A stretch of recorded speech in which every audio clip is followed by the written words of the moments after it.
Jayco's actually reissuing one of my personal favorite floor plans from years past, and it's cool. It's like getting acquainted with an old friend that you haven't bumped into in a few years, and being like, "Eagle, how the heck you doing, man?"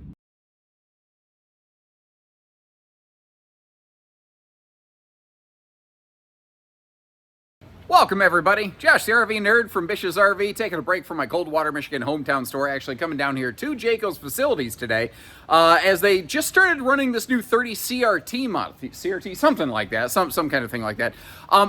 If you look at this, you're like, that looks very familiar. Previously known as the 30.5 CKTS. It took a little bit of a break. The best way I can describe this RV is that it took a backpacking trip through Europe for a year to discover itself. And now that it's back, I'm really glad it's here with us. So what this one does is it gives us awesome destination space and viewing without necessarily needing a 1-ton dually to tote it around. So it falls in a little bit shorter, a little bit lighter, a little bit easier to maneuver, while still giving you features like a 30,000 BTU furnace, a hot cold weather package, auto leveling, Goodyear tires, MORryde suspension, a 3,000 pound towing hitch, no carpet in the slides, and as of now that it's returned from its European backpacking trip, no vents in the flooring. This is a major shift in design and thinking and everything from Jayco's fifth wheel folks, getting rid of floor ducted heating, but they did it in a way that actually still maximizes efficiency and avoids giving you cold feet spots in the RV. More on that as we go here. Of course, it still has their 2+3 year warranty, but they've also gone with a standardized Olympic queen bed in the bedroom, so it's very symmetrical, it's north-south. And although it's not as obvious from the outside, it is overlooked by a really large front windshield to make that bedroom look and feel surprisingly big, although you can always pull down a privacy shade, so you're not putting on a free show for the neighbors. So I guess we won't call this one a new floor plan. I think we'll call it a renewed floor plan. Like a lot of big fifth wheels, you're getting here maximized kind of living and kitchen space. We'll come back to the kitchen because this actually has a great kitchen space. There's a reason this is slightly larger than stuff like the 28.5 RSTS. You are getting a little bit more space down here, but there's a lot of benefits that come with it. You've got more wide open living space, and you've got maximized campsite window coverage. That's really the signature calling card of this floor plan, is the fact that the whole, your side of the RV, not the neighbor's side of the RV, is visible. That's one of the major things here. Now, another major shift for Eagle in the 2025 season is they got rid of their floor vents across the board. Every single Eagle got rid of floor vents. So they're now completely carpetless in any walkable area, and more spill friendly, pet friendly than they've been in the past. And this, if you notice, there's that extra cushion sitting behind that one dining chair. This is what I call the Frankenbench booth thing. Eagles had this as an option for a while, but Reflection kind of made it popular, where it's 2 chairs plus a floating bench ottoman that could be used for extra seating as needed. These chairs also totally fold up and get out of the way. Now, when we move up from Eagle HT where we're at to full Big Bird Eagle, that will actually become one of those, what do I want to say, twisting dinesques, where the dining table can turn to basically face and overlook the campsite windows. But here in HT, they don't yet do that. So they haven't quite matured to that level. You may notice the decor has changed a little bit, but more than just color. For the last couple of years, there's been a major recurring problem through the RV industry, affecting almost every single RV brand, because they share the most common furniture suppliers, and that is the dreaded pleather effect, where especially if you had pets or any kind of hair care products, it would degrade this super thin pleather skins on a lot of seating, and it would crack and fade and all kinds of problems, like very quickly. Like, if that stuff happened 5 or 6 years from now, I don't think anyone would have been worked up over it, but it was happening very quickly, way too fast. Well, Jayco went to a higher grade cloth touch that actually has basically the highest level of effectively Scotch guarding that is available as regulated by the government. I didn't learn until today that's a real thing. They actually have the maximum factory allowable amount of, like, spill and anhydrous protection on these. Basically, anti-water type coating. So this is that floating bench ottoman that goes normally with the dining. I kind of prefer it over here in front of the sofa because it still allows you to recline in your theater seat, but it also gives you a place on the sofa. If you want to have a conversation corner and kick your feet up and chit chat, it gives you the perfect place to do that. It also benefits, not the ottoman, but the sofa, from what I think is pretty decent power outlet location. There's some manufacturers that put the household and USB outlets on both sides of the sofa, all the way down almost to the floor. And Eagle's putting them up higher, so conventional roughly 3-foot power cords are going to work. Not everybody runs around with 9-footers. They have recently also changed around their audio system. They were very unhappy with the version of the JBL system that was in Eagles. Now, not all JBLs are created equally. So like the crazy sound thumper that you hear in like North Point Pinnacle Seismic, that's not the same thing the Eagle was using. But the version Eagle was using wasn't exactly their favorite. We got the electric space heat and Tootsie Toaster right there. And if you notice, the entertainment center, since it's not down in its elevators, never really lost. And it's also not mounted up so high that viewing it is a problem. Now, the TV can pivot. I'll demonstrate that in a minute. But even when it doesn't pivot, did you notice how even over here on the sofa, nobody ever really had a bad view of the entertainment center? That's one of the other kind of cool things about this one. It does have a big, wide open, expansive feel. I was surprised when they briefly retired this layout because I always preferred this one. I always liked this myself. But that kind of seems to be par for the course. Like if there's a cereal I like, guarantee you Walmart's going to quit carrying it. It's just like the stuff that I like is not the stuff that everybody likes. And I've come to terms with that over the years here. I want to look at the kitchen real quick though, and then we're going to swing back and open everything up for you because this kitchen is awesome. One of the things that was weird about the predecessor, the 30.5 CKTS, is it had a triple pantry that it absolutely didn't need. But it had a triple pantry because this front wall used to be very different. Jayco totally redesigned that for this new CRT. And it used to be in the past, you could option gas and electric or, 12-volt fridges or a residential fridge, all kinds of different stuff in the slide of that model. Well, they did away with that. And with the new nearly 11 cubic foot 12-volt compressor fridges that make a lot of sense on an RV of this total size, pretty standard in this class and category. What they did here is they turned this into dedicated like prep space. And there are, if I take a knee, there are some power outlets in the upper left corner over there, by the way, just so that you know where you do have some prep space. I would actually prefer it if they mounted those down lower. Do you like the outlets up here? Would you prefer the outlets down there? Leave me know. Up here, down there. But they expanded the countertop prep space. They standardized the storage.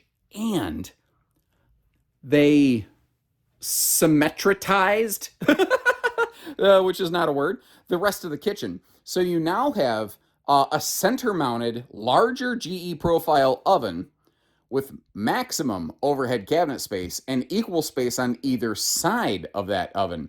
They did some really good, really cool things there, and really what it all hinged upon was the standardization of one size of refrigerator. It really allowed them to reintroduce this model and drastically, I think, improve the total effect of the kitchen. Now, to this point, Jayco has maintained what I'm going to call a toe stubber kitchen slide on these models. I think in Big North Point and Pinnacle, they're going to try this year doing a rack and pinion like floor flush kitchen slide. But Jayco is a brand that has been around for a while, and what they're doing here is working. It's not breaking. They're having good records with it. So I don't think they necessarily want to upheave the whole thing and take a risk of tanking their entire fifth wheel integrity. They're cunning. I think they're going to let one of their brands step forward this year on floor flush kitchen slides, and if it works, next year, you'll see them adopt it more directly across the board. By the way, if you've never owned an RV, look for kitchens that have a little bit of a toe kick under the cabinets like that. It will save you from enduring so much back pain. Because if you belly right up to the bar to use this kitchen sink, and this is one of these cool new does everything crazy kitchen sinks with like the little veggie dish, and it's a big farm sink, and that pops out. And you've got the dish sprayer there.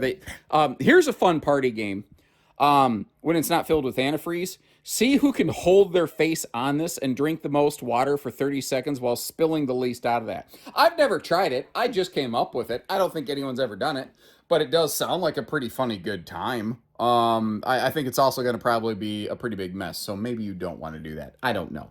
But my point is, they've drastically enhanced the kitchen. But getting back to what I said a few minutes ago, the entertainment system over here, even as it's flat mounted, is not terrible. But one of the other cool things is how that TV can pivot around. And that ottoman, by the way, there is storage inside that. You probably figured that out. Of course, that's a hide-a-bed on the rear wall. Now, it's what I'm going to call kind of more of a two-person hide-a-bed. And they're not like a full queen depth. You have to understand those hide-a-bed sofas, dinettes, they're made for like little kid guests. They're not made for big adults. Like if I slept over in this thing, first of all, my back would hurt on that hide-a-bed. And my feet are going to hang off of it. But it is how it is. So everyone has their little bit of a choice on how they want to go about it. You know what I mean? This is what Jayco's done. So you have good drawer space. This kitchen now has expanded cabinet space as well, which I really appreciate. And Eagle this year has drastically increased the size of their microwaves. Previously, it was a 0.9 cubic foot, and it's now one of the larger 30-inch, more like residential size microwaves. I think that's the same size microwave I have in my own house. But it's shock rated for RV use. One of the things that I'm noticing here on that microwave, though, is that, oh, wait, no, I'm sorry. I'm thinking more in residential terms. My brain just went off the tracks. We're going to ignore that for a minute. Never mind. Never mind your pretty little head. Did you notice, by the way, under the sink, there is a great spot down there for like waste baskets and whatnot. So that's always really handy as well. I think I've mentioned this in a couple of my other previous Eagle videos because I'll batch record a whole bunch of videos in one day and then release them sometimes weeks or months later. But at the time that I'm recording this, and I feel much better, hopefully, by the time this releases, I am still on the end of recovering from a pretty ugly case of food poisoning from visiting my niece's pizza party birthday. And I'm still suffering with a little bit of brain fog from just pure fatigue, just straight fatigue. So pardon me if I sound a little dumb. Hold on. Speaking of sounding, something that you won't hear in Jayco's, and I know the camera looks like I'm doing a two-step do-si-do. I'm walking around that ottoman right now. Look up to the ceiling. What don't you see? You don't see the air conditioner. And if you don't see the square, you won't hear the air, at least not as much. Now, I want to be clear. I'm not running the air conditioner currently, but I have been running the air in a couple of my previous Eagle videos. Jayco's doing two things to keep the noise down here. First of all, it's whisper ducted. That's why these are your cold air intake and returns. You don't directly see the air conditioner. It organically knocks down like 30% of the noise. Secondly, they're running Coleman Mach air units, which are already quieter. So running a quieter air system, and then they're dampening it further, which I think is very, very cool. What I don't think, I'm eyeballing it. I think we're going to be able to get to the fridge in road mode, although I think the island might actually be a problem. How after, yeah, it's going to.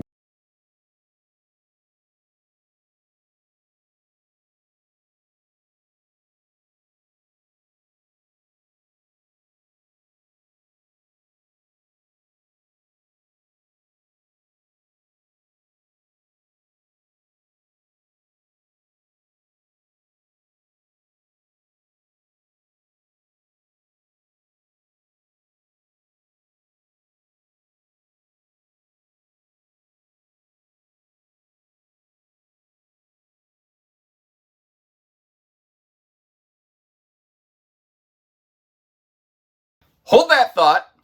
We're going to come back to this later in the video. I think I was wrong. That's a good note for you folks at home. There are some folks who leave very similar feedback on videos every single time I release a video. And I want you to know that does not annoy me. That is how change begins in the RV industry. And sometimes it takes years until finally the right person goes, oh, people don't like that? No, people don't like that. So stop it. And they go, oh, okay. People do like the fairly fluffy, friendly space around the toilet here, though. That is an awful handy thing.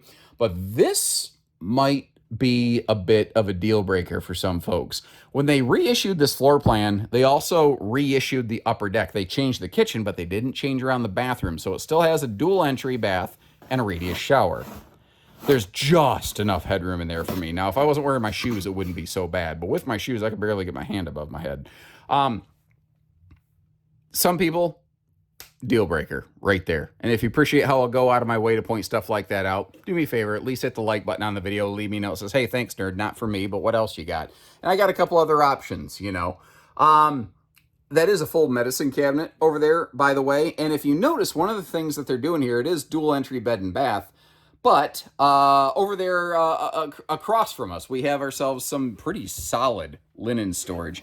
And they redid their lower bathroom cabinets this year, added an extra little bonus drawer. It's like, I in my head, I went, why did they put the drawer by the floor? Why didn't they put the drawer up by the sink? And then I realized because the sink's literally in the way. So if you want a bathroom drawer in here, it's just kind of got to be what it is. But once again, they were very smart, very crafty about how they did their heating system. A lot of RVs that have heat vents not in the floor in the living room will actually reintroduce them in the floor in the bedroom and bathroom, which is kind of funny. And Eagle didn't do that here. All your Eagle fifth wheels are not 30, are 50 amp service in these HT's second 15,000 BTU air conditioner. Centralized is optional, but as you see, can be applied here. Now, that one's not whisper ducted, but it is still the Coleman Mach air unit. The thing, though, what's kind of cool about this not being whisper ducted, when they are whisper ducted, you lose the ability to activate your cold air dump. So if you really want to just drop all the air right here in your bedroom, you lose that function with whisper ducting. So that may actually be beneficial for some individuals. They also have revised their bedroom on this. So this is a 66 by 80 Olympic queen bed, a little bit wider, normal residential length, but it still leaves you enough room to walk around that it's not a nightmare to try to make this thing. You'll see in some bonus footage in a second, a big and a little dresser drawer on both sides. You have hanging dresser wardrobe space, not hanging dressers, but you have, what do I want to say, elevated dressers on either side of the bed. Those are not hanging clothing space. Your hanging space will actually be located over here in the closet slide out. So this has a dedicated wardrobe slide, but I like how they maintain a breeze through window in there. Thing is, they maximized the front windshield on this thing. It's a 66-inch wide front windshield. I've not seen a fifth wheel remotely close to this class do anything like that ever before. It does have a privacy shade. Another thing I noticed when you get the second air conditioner, they put the AC controller up here by the bed.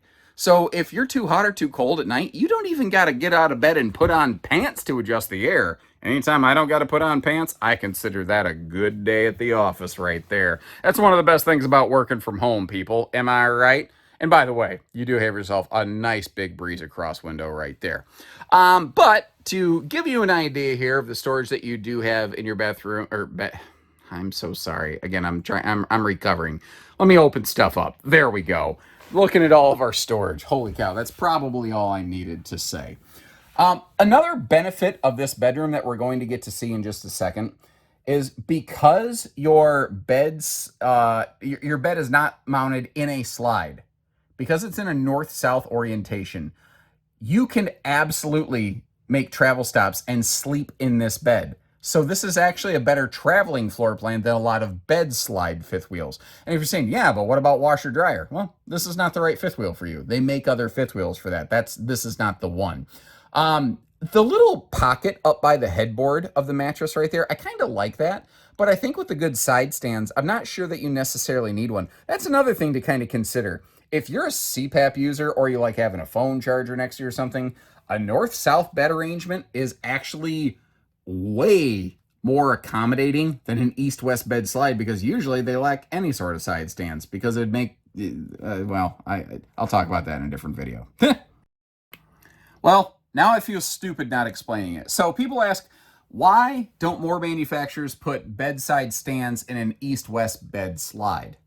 It's not that it's impossible, but usually the mattress completely dominates the slide, and the slide, there's usually not more room on the walls of a bedroom for a manufacturer to extend a bed slide to make it wider to accommodate side stands. So to do that, they'd have to make the whole RV bigger. Now understand, on an RV like an Eagle, every foot you add is probably adding a cold $1,200 to $1,500 immediately, just by default because of the extra construction. Suddenly, you have a $1,500 set of side stands for only, say, 6 inches on each side, which isn't much. That becomes a very expensive set of side stands. That's why we don't get very many. So our bed is accessible, our bathroom, and wait a minute. I may have to retract my previous venomous statement. Oh! They did! It only took a couple inches. They did it!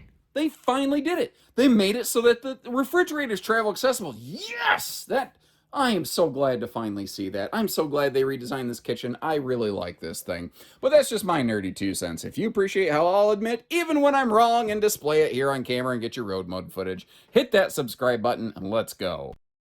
And as I often say on nearly any fifth wheel, I don't think you want anything less than a 3/4 ton for this RV right here. There's going to be so many salespeople who have probably been trained by their sales managers to tell you, oh yeah, if you got a tow package half ton, you can tow this all day long, any RV you want.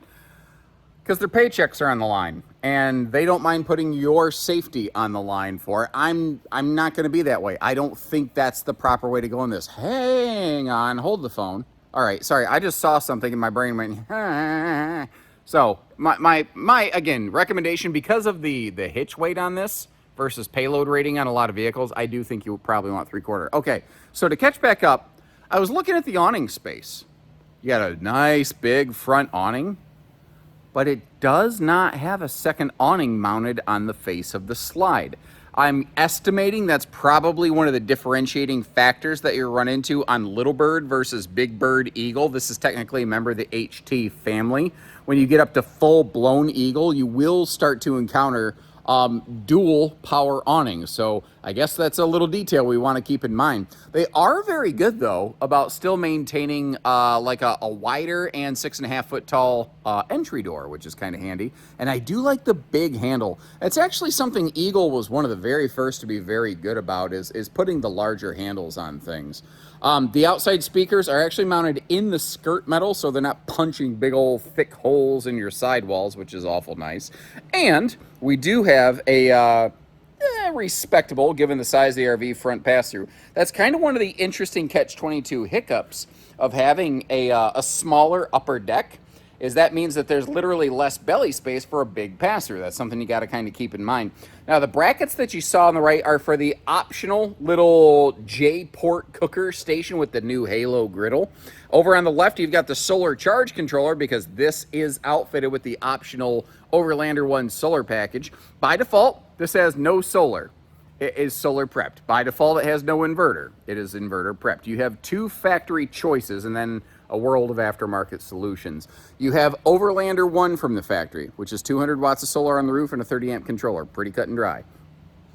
You also have Overlander 2, which is dual panels on the roof, so 400 watts of solar and a 2,000 watt inverter from the factory.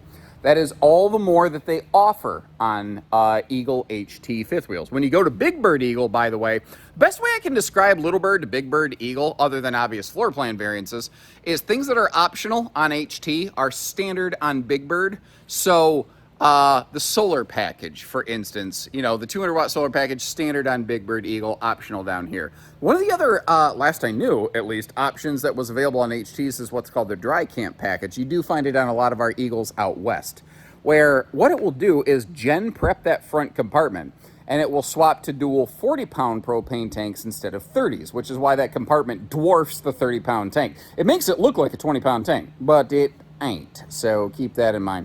And my high school English teachers love it when I use improper speech patterns like that. They actually write me notes telling me how much they appreciate it, because evidently it helps them continue to, well, stay employed.